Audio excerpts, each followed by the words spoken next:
Olá pessoal, estamos de volta e hoje nós vamos trazer evidências genéticas e epigenéticas acerca do receptor N-metil-D-aspartato em estudos feitos tanto pelo nosso grupo de pesquisa quanto evidentes aí e presentes na literatura, tanto de pacientes com esquizofrenia e outras psicoses, também relacionados ao primeiro episódio psicótico, para cada vez mais a gente ver que essas evidências têm sido também sugeridas como potenciais aí biomarcadores para esses transtornos. Então, notavelmente, nós sabemos que os transtornos psicóticos, eles têm uma interação cada vez mais forte e recentemente tem se sugerido que são transtornos do neurosócio-desenvolvimento, onde fatores biológicos, psicossociais, interagem nesse crosstalk aumentando as chances de risco de desenvolvimento dos transtornos psicóticos. Então, por isso, hoje nós vamos dar uma ênfase maior nas hipóteses tanto genética quanto epigenética acerca desses transtornos. O DNA, para a gente dar uma relembradinha do que ele se trata, o DNA é a sigla para ácido desoxirribonucleico. Ele foi descoberto em 1869, mas ele foi descrito e efetivamente conhecido e difundido por toda a academia em 1953, com a molécula de Watson e Crick, no Molecular Structure of Nucleic Acids, publicado na Nature. O DNA é considerado a nossa molécula da vida, é a responsável por toda a nossa informação genética do organismo. Quando ele é encontrado na forma condensada, na sua forma de cromatina, ele encontra-se aí associado a proteínas denominadas histonas, dos quais também estão relacionadas com a taxa dessa transcrição gênica e também são alvos aí para regulação. É a molécula presente no núcleo das células, então como nós podemos ver aqui a figura demonstrando, dupla hélice aqui do DNA, aqui nós temos os genes constituindo todo esse DNA, são pedacinhos dele. Nos genes nós temos os cromossomos, Aqui nessa dupla hélice nós temos constituídas pelos nucleotídeos, que estão aí relacionados às nossas características físicas, fisiológicas. O DNA que tem esse papel na hereditariedade, então ele armazena e ele transmite todas essas informações genéticas. E aí dentro desses cromossomos você tem diversos deles dentro do núcleo que estão dentro das nossas células que constituem todo o nosso organismo. Lembrando que você tem essas pontes aqui entre essas hélices, que são as ligações de hidrogênio que formam-se entre essas bases com a estrutura toda de fosfato e açúcar. E aí se a gente pensar o nosso DNA como um piano, nós podemos pensar que toda a teclinha aqui do piano representa um gene nosso. E aí então, pensando você como um indivíduo, esse indivíduo ele tem diversos tipos de células constituindo em todo o seu organismo, que é constituído pelo mesmo cromossomo, esses cromossomos que estão dentro dos núcleos das células, esses cromossomos que são aqui representantes de um corte desse meu DNA, e aqui os genes, que são pequenas partículas do meu DNA, que quando eles são expressos, eles então expressam as proteínas, que são as necessárias para constituir todas as atividades do nosso organismo. E aí vocês podem me perguntar, mas Camila, o que são os polimorfismos? Os polimorfismos e as mutações genéticas, de uma maneira geral, elas acontecem quando você imagina aí que a gente tenha uma alteração de uma letra, Eu tenho uma mutação, por exemplo, eu perder uma letra, um nucleotídeo, Ou eu ter uma alteração ali de uma pela outra, Então, ao invés de eu expressar a timina, eu expresso a guanina no lugar dela, ou um grupo delas, E aí, dependendo do local onde essas mutações elas acontecem, elas podem ou não alterar todo esse processo de expressão, de transcrição e tradução, de expressão de genes e proteínas. E isso vai, então, alterar toda essa funcionalidade e regulação do nosso organismo e das nossas atividades. Um exemplo né, dessas mutações genéticas é o polimorfismo de nucleotídeo único, que constitui nessa variante alélica, que ela é caracterizada até maior que 1% numa determinada população. E aí a maioria desses polimorfismos estão entre os genes, ou entre as regiões, ou dentro desses genes, em regiões introns, que não podem ou podem, né, não causar problemas. No entanto, quando elas destroem ou criam sítios de reconhecimento de enzimas, né, que nos levam aí a uma produção alterada na formação e expressão desses genes e proteínas, é que leva a esse determinado erro, né, e aí ao aumento e a suscetibilidade no aparecimento dos transtornos psiquiátricos com manifestações psicóticas, por exemplo.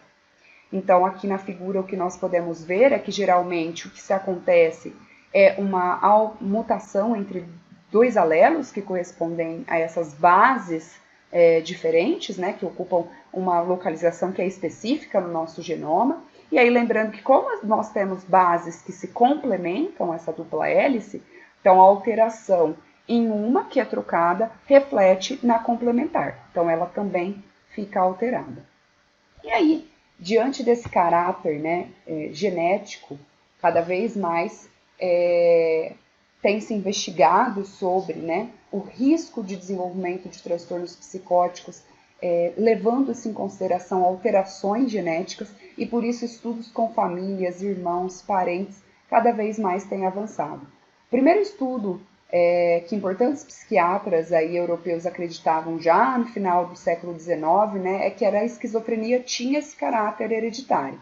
Então, o primeiro estudo com famílias foi demonstrando observações feitas aqui por Ernest Rudin em 1916, que foi o primeiro estudo sistemático com famílias na Alemanha, em que ele observou esse caráter hereditário.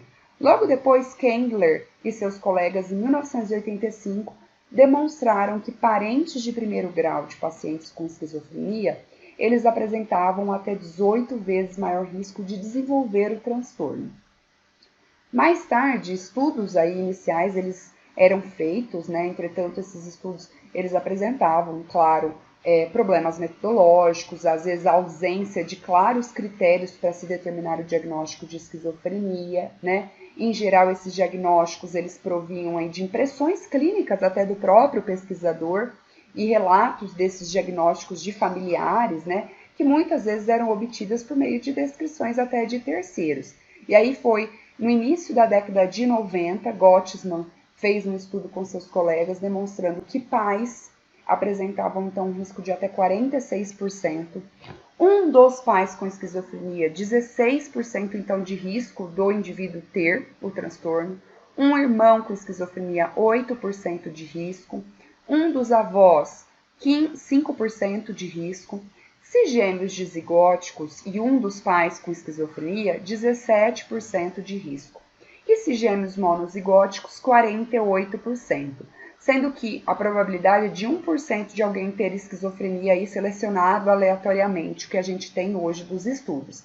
Mas eu gostaria de destacar aqui para vocês que se gêmeos monozigóticos, 48%. Opa! Aqui nós vemos que o caráter, então, desses transtornos tem uma etiologia que é multifatorial mesmo.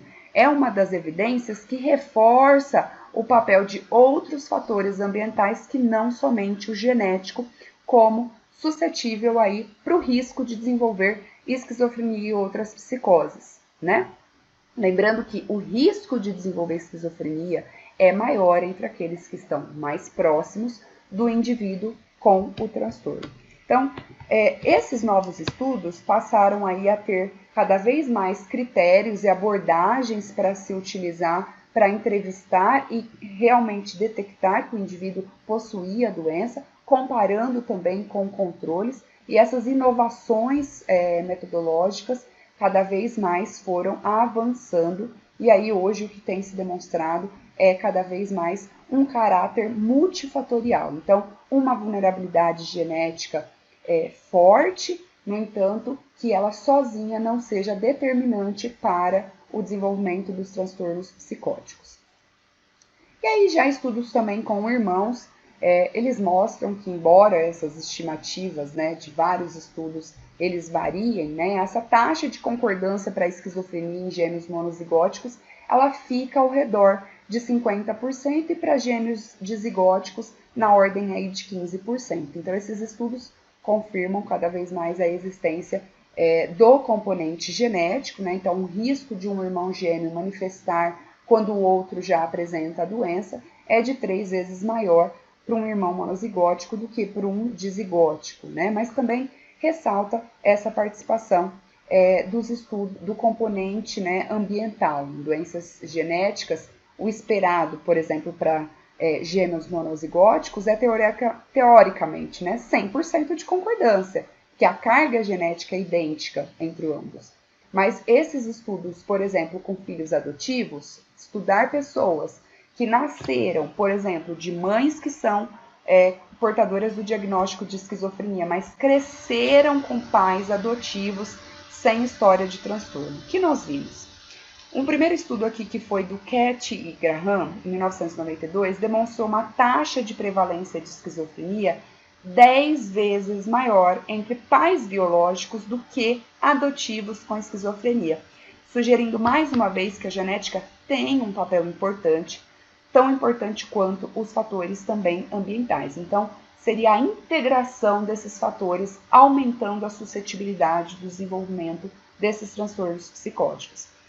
Nenhum estudo encontrou essa taxa de 100% de concordância, né? Reforçando esse papel não apenas causados por genes, mas que compartilhar um ambiente pode apresentar aí a também taxa de suscetibilidade alta para esses estudos, principalmente estudos com famílias, né?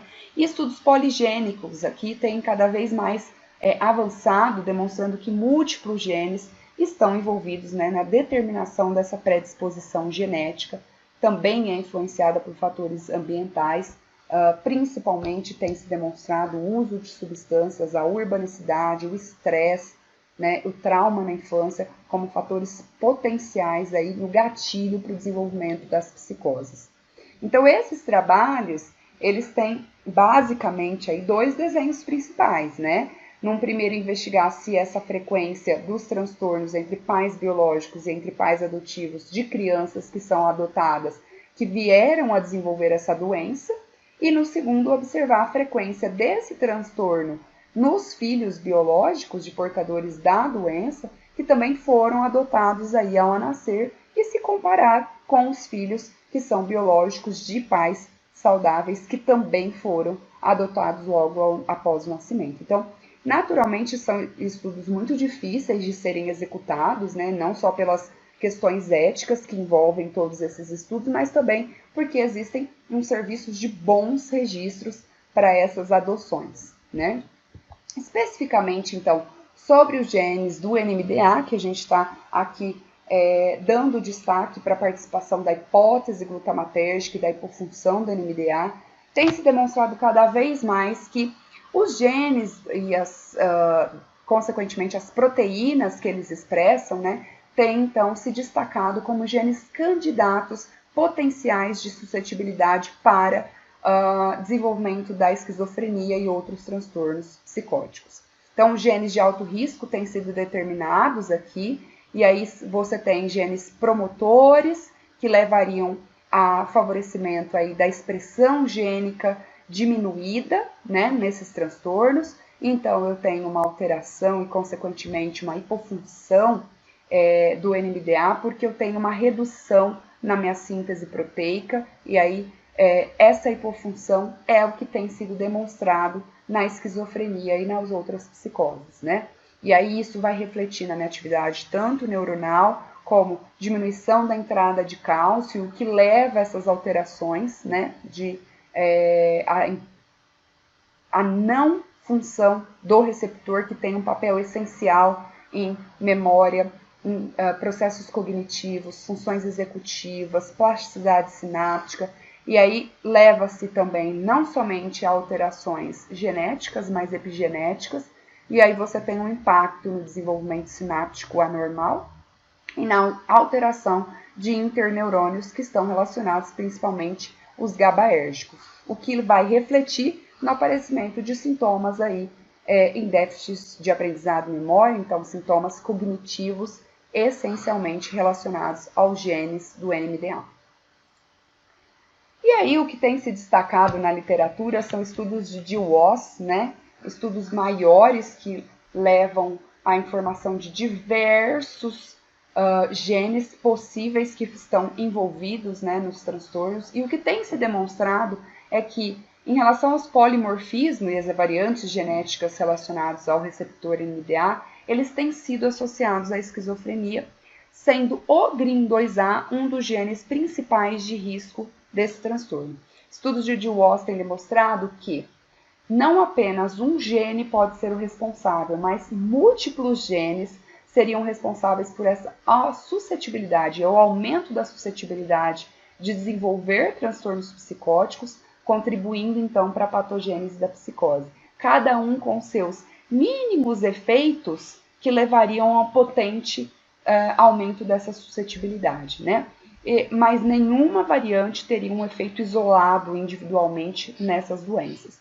E o que a gente consegue demonstrar aqui na figura A é um destaque para esse gene do GRIN2A, numa recente publicação do Singh e dos seus colegas, que identificou uma variante comum no gene do GRIN2A, no qual essas diferentes perturbações na função do gene vão resultar na gravidade do risco da esquizofrenia. Então, fornece cada vez mais esses estudos grandes, né, de DWOS, um suporte genético para a desregulação dessa sinalização glutamatérgica aí, como possível mecanismo da doença. E mais uma vez, podendo reconhecer, então, esse gene como um possível indicador biológico genético, né, ainda, dos transtornos psicóticos. E aí aqui é só para a gente ilustrar, em resumo, o que nós temos hoje investigando para esses possíveis indicadores biológicos nos transtornos psicóticos, né? Então, nós temos uma suscetibilidade genética que pode vir de variantes comuns. Então, você tem uma arquitetura aí altamente poligênica, né? Então, diferentes genes que vão aumentar esse fator de risco genético para o desenvolvimento da esquizofrenia, cada uma com seu pequeno efeito vai potencializar esse gatilho genético. Estudos recentes têm encontrado mais de 108 locks independentes com baixa penetrância. O que é isso? Cada um com seu pequeno efeito, levando a um aumento desse risco genético, né? E aí você tem enriquecimento de variantes genéticas, principalmente em sinapses neuronais e vias imunológicas, e de metilação de histonas. Então, essa participação cada vez mais genética e epigenética, potencializando esses mecanismos e favorecendo a descoberta de biomarcadores para esses transtornos. Além disso, você tem número de cópia de variantes, então cada vez mais sendo estudados. Um recente estudo que encontrou 11 locks de moderada penetrância, então confirmados coletivamente, eles tinham uma diminuição até de 2,5% nos pacientes. A maioria, né, de mutações recorrentes nesses pacientes, locks então que são de risco e estão enriquecidos por genes envolvidos na formação e na regulação das proteínas. Então, essencial porque tem uma perda de função, aonde favorece o desenvolvimento dos meus sintomas, do aparecimento do transtorno.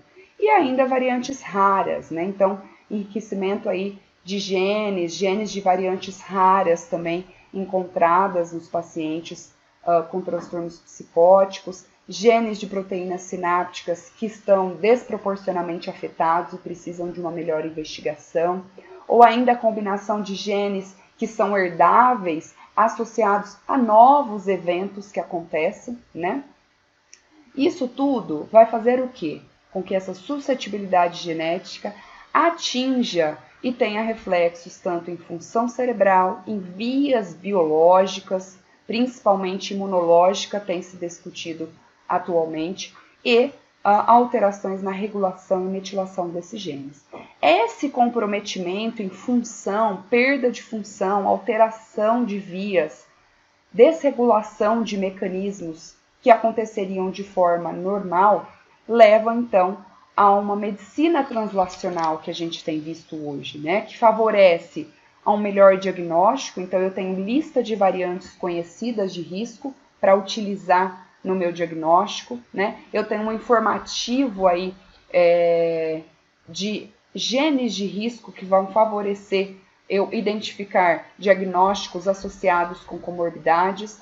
Isso também potencializa o desenvolvimento de drogas personalizadas, drogas, então, promissoras, em que eu identifico genes em alvos terapêuticos, vias relacionadas a esses alvos e como combatê-los.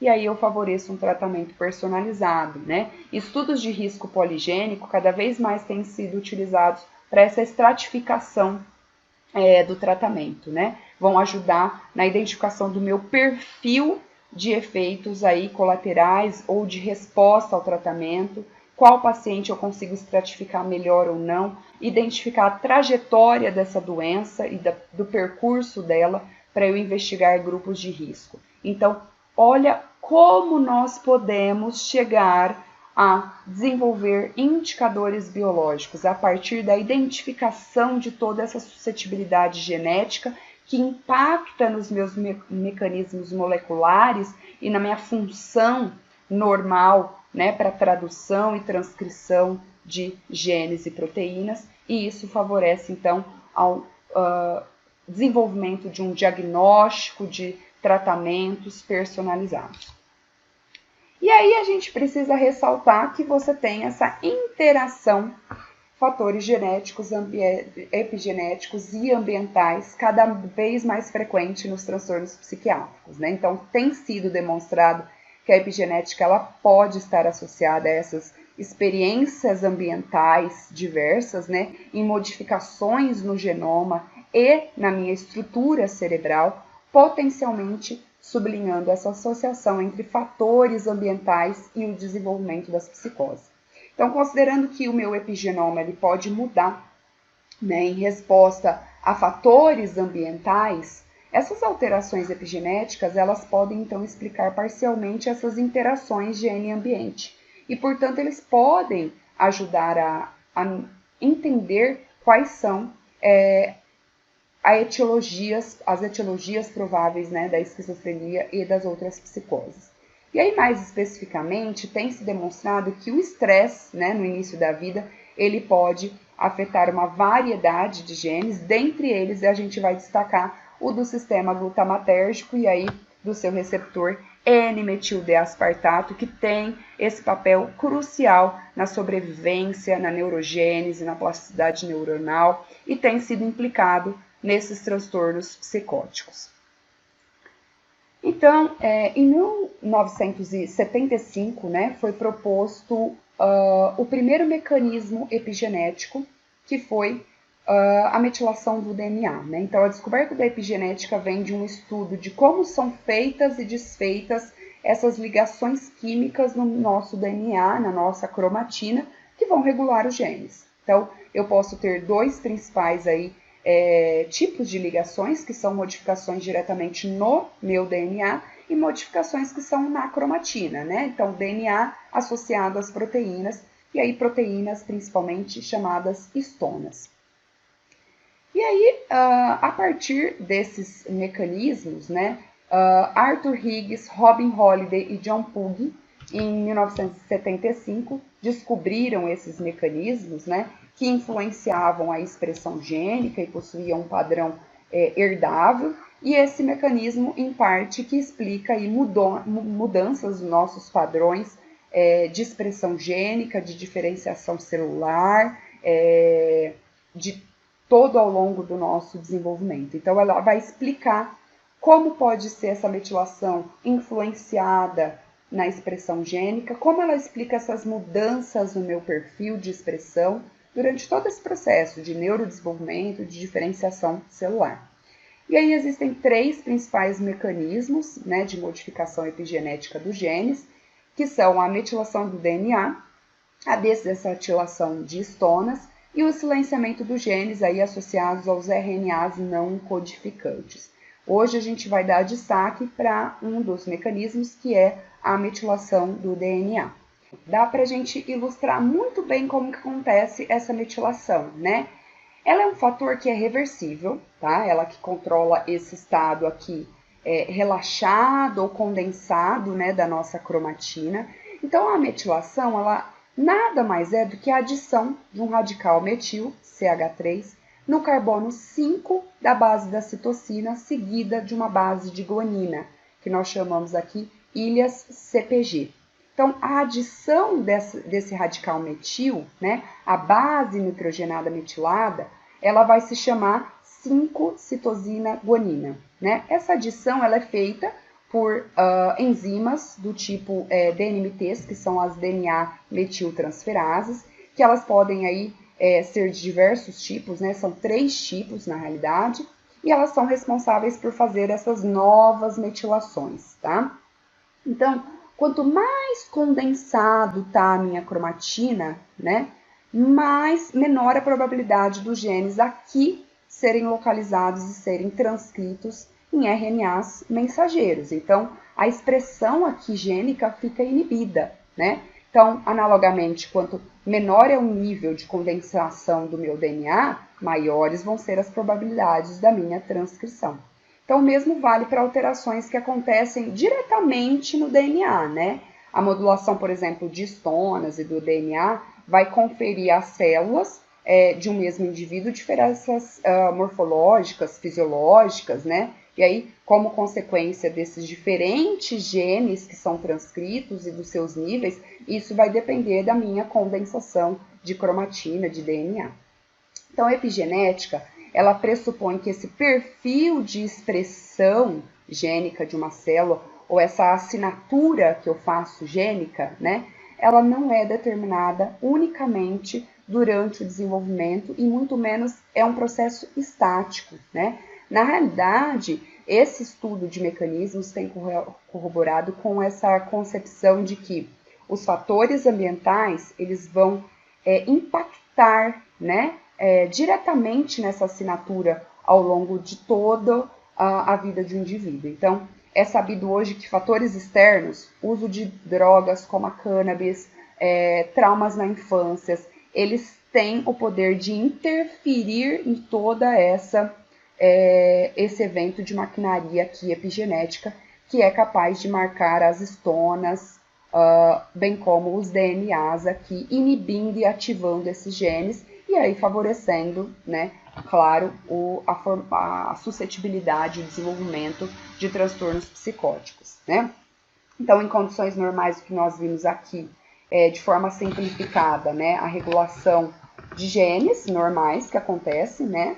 Então, tem um processo normal, o DNA aqui é descondensado, ele é transcrito, eu tenho expressão gênica, acontece a expressão desses genes, é feita a tradução e aí a expressão de proteínas, né? Então, eu tenho um mecanismo aqui de autopreservação em condições normais.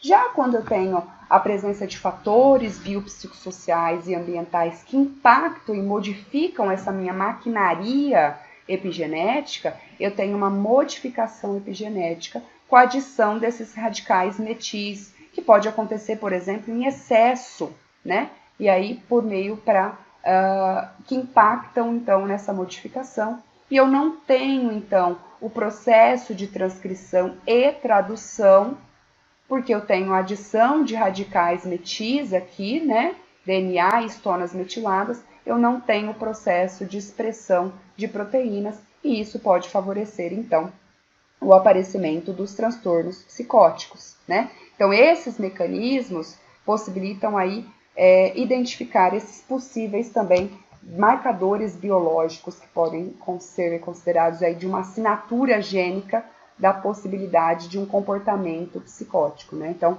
os genes que estariam alterados nesses indivíduos com sintomas psicóticos. Então, vamos falar um pouquinho das evidências epigenéticas em relação ao receptor NMDA em primeiro episódio psicótico, nos estudos recentes que nosso grupo de pesquisa tem publicado.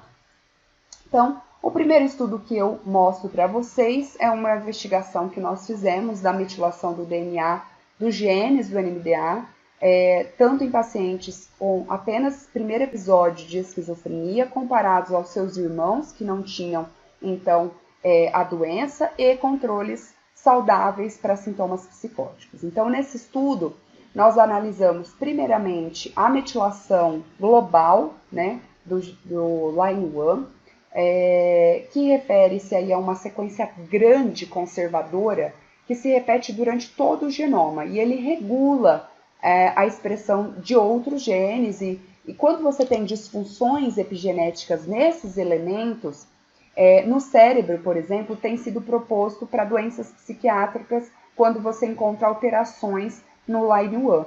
Então, ele é essa sequência grande conservadora que regula a expressão de diversos genes. E aí, o que nós encontramos em nosso estudo foi um aumento da metilação do LINE1, tanto em pacientes em primeiro episódio de esquizofrenia quanto irmãos, quando comparados aos controles. Muito interessante esses achados, né? Por quê? Como essa alteração ela foi vista tanto nos pacientes quanto nos irmãos, pode-se pensar que esses indivíduos, eles tenham sido expostos às mesmas adversidades, né, no início da vida deles, e eles compartilharam, então, de um mesmo ambiente durante a infância, e esse efeito nos níveis de metilação persistiram até a idade adulta, conferindo uma maior suscetibilidade nos mesmos, né? Então, o efeito do estresse ao longo da vida, né, teve alterações em toda aquela maquinaria epigenética, e isso levou ao aumento da suscetibilidade em ambos. Então, aumento de suscetibilidade determinado por um aumento na metilação global, caracterizado pelo gene LINE1 em pacientes em primeiro episódio de esquizofrenia e irmãos, comparados aos controles. Além da metilação global, nós fomos então investigar como estava a metilação específica nos genes, também que a gente avaliou anteriormente as proteínas NR1 e NR2. E aí nós fomos ver como estava o GRIN1, o GRIN2A e o GRIN2B, que são genes que estão relacionados a todo o processo de neurodesenvolvimento. No entanto, nós não observamos nenhuma alteração em relação ao gene promotor, no promotor do gene do GRIN1, né, em nenhum dos CPGs que nós investigamos aqui, bem como nenhuma alteração foi vista na metilação no corpo do gene do GRIN2A entre os grupos. Então, aqui, essas concentrações, essas alterações não vistas não corroboraram a nossa hipótese de que havia uma alteração nos genes GRIN1 e GRIN2A do receptor. Principalmente em relação ao GRIN2A, essas concentrações que nós vimos reduzidas lá anteriormente, naquele outro estudo das proteínas, né, NR1 e NR2, não foram, então, explicadas por alterações epigenéticas. Então, algum outro mecanismo levou à redução da expressão proteica daquelas proteínas nesses pacientes, que não explicadas pela metilação alterada do DNA nesses genes GRIN1 e GRIN2A. No entanto, nós também investigamos a metilação do gene GRIN2B e, interessantemente, nós observamos uma redução nos CPGs 1, 2, 4 e 5 dos pacientes em primeiro episódio psicótico, né, primeiro episódio aqui de esquizofrenia, comparados aos controles. Então, eles tiveram uma redução na metilação no promotor do gene GRIN2B. Então, e esses efeitos aqui aconteceram independentes do efeito global do LINE1. Então, enquanto nós vimos que os irmãos, eles apresentaram a mesma alteração global do LINE1 que os pacientes, né, sugerindo uma vulnerabilidade nos dois para desenvolver a psicose, essa anormalidade da redução da metilação do gene GRIN2B, ela foi característica e específica para os pacientes em primeiro episódio de esquizofrenia. Então, o que sugere para a gente é que essa alteração na metilação do DNA, ela é uma associação específica, provavelmente relacionada a uma neurotransmissão anormal do glutamato que está presente aí na esquizofrenia. E essa baixa metilação, ela aconteceu em sítios de ligação onde fatores de transcrição repressores, eles se ligam. E aí do tipo aqui, fator de transcrição 2,1. E esse fator exerce efeitos negativos na transcrição, ao interagir física e funcionalmente com a histona desacetilase, impedindo então a acessibilidade ao DNA. Como o nosso estudo prévio demonstrou baixas concentrações aqui da proteína NR2 também nesses pacientes em primeiro episódio de esquizofrenia, comparados aqui aos irmãos e aos controles, o que nós poderíamos sugerir é que essa redução de metilação aqui nos sítios vistos CpG1, CpG2, CpG4 e CpG5 poderia permitir com que essa ligação desse fator de transcrição repressor, o 2,1, exerça uma atividade aí repressora, resultando numa regulação negativa da expressão proteica aqui de NR2, o que justificaria esse nosso achado. Além disso, esse estudo também demonstrou que os pacientes em primeiro episódio de esquizofrenia, eles apresentaram um baixo score de QI, quando aqui comparados aos controles, né? E isso foi correlacionado com deficiências na metilação do DNA na sequência promotora do GRIN2B. Recentemente tem se demonstrado que o gene do GRIN2B ele foi associado aí a prejuízos comportamentais, cognitivos na infância, tem sido associado à memória, aprendizado e tem um papel crítico também na plasticidade sináptica. Então, esses baixos scores aqui de QI, observados em pacientes comparados aos controles, podem estar relacionados a essa variação que a gente observou do DNA na região promotora do GRIN2B, justificando aqui o baixo QI visto nos pacientes em primeiro episódio de esquizofrenia. E após esse achado, nós também resolvemos investigar se poderia existir algum fator, então, socioambiental que poderia estar associado a esse fator epigenético, e aí controlando essa maquinaria epigenética e justificando o nosso achado de alteração nos pacientes com esquizofrenia. E essa alteração, se ela poderia, então, justificar o risco de desenvolver a psicose, visto aí principalmente, então, que o trauma na infância pode afetar esses padrões de metilação. Então, nós encontramos que, em relação ao gene GRIN1, GRIN2A e GRIN2B, nós apenas encontramos alterações relacionadas ao trauma na infância em relação à metilação do GRIN1 nos irmãos com trauma, comparados aos irmãos que não possuíam trauma. Dos demais genes, nós não encontramos nenhuma alteração nos CPGs analisados. Então, aqui, esse achado poderia sugerir que esse impacto do trauma na infância, né, ele contribui para alterações e variações epigenéticas, no caso aqui da metilação aumentada do GRIN1, nesses irmãos, que poderiam ser relevantes para fazer uma reprogramação desse sistema de estresse, visto que os irmãos aí, eles são biologicamente predispostos, né, à psicose, uma vez que eles compartilham, então, a proporção de genótipo com os pacientes, eles compartilham de um mesmo ambiente na infância, nós poderíamos sugerir que esses seriam, então, alterações no gene que conferiram maior vulnerabilidade, mas também, quiçá, resiliência, porque eles não desenvolveram o transtorno psicótico. Então, extrapolando os nossos limites, nós temos aqui fatores de transcrição, ativadores da expressão, como o XP1, o EpiBeta, que desempenham papéis aí, principalmente nessas respostas imunológicas, inflamatórias, em resposta ao estresse. Então, extrapolando os limites aqui dos nossos achados, nós poderíamos especular que esse trauma desencadeou tanto essas alterações na mudança do DNA, modulando esses efeitos aqui, protetores desses fatores de transcrição, com um papel importante dessa proteção neuronal, que conferiu vulnerabilidade e resiliência maior nesses irmãos que não desenvolveram, então, os transtornos psicóticos.